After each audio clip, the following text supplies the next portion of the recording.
মোৰ ভাগিন ল'ৰা হয় আপোনাৰ আমাৰ দমদমীয়া মাদ্ৰাছাৰ হাফিজি মাদ্ৰাছাৰ পৰা কালি ৰাতিপুৱা 9টাৰ পৰা নিখোজ হৈ আছে। আমি বহুত জাগাতে আমাৰ নিজৰ যিমান আত্মীয় স্বজন আছে চবৰ লগত আমি কণ্টেক্ট কৰিছোঁ, এতিয়ালৈ একো খবৰ পাতি আমি পোৱা নাই।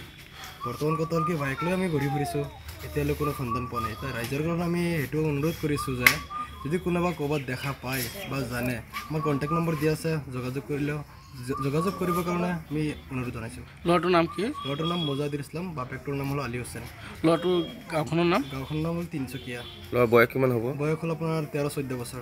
আমার বাচ্চা একটা বরবাদ দিয়েছিলাম মাদ্রাসা দমদম না উনি দেখালা 9টার বারের থেকে নাই হয়ে গেছে গা নিখোঁজ কোনো স্টেশন যা আছে সব খবরাখবরি করে পাইছি না নানি ঘরে সবই জানা নিতেছি আমার বাচ্চাটা কই আছে 4 চক্কের সামনে ঘরে আমারে জানো উনাই দিবাই। নাম কি আপোনাৰ ল'ৰাটোৰ? মোজাহিদুল ইসলাম। মোৰ বাতিজা এই দমদমীয়া জেঙনি আছে যে এই জেঙনিত মানে মাদ্ৰাছাত পঢ়িবলৈ দিছোঁ, হাবিজি মাদ্ৰাছা।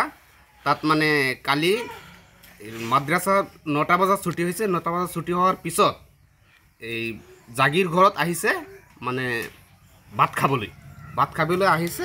অহাৰ পিছত এই মাদ্ৰাছাৰ হুজুৰে কৈছে, এইটো খবৰেই জানে যে মাদ্ৰাছাৰ হুজুৰে যে অহাৰ পিছত আহিলে এই জাগিৰ ঘৰত খাই ওলাই গৈছে।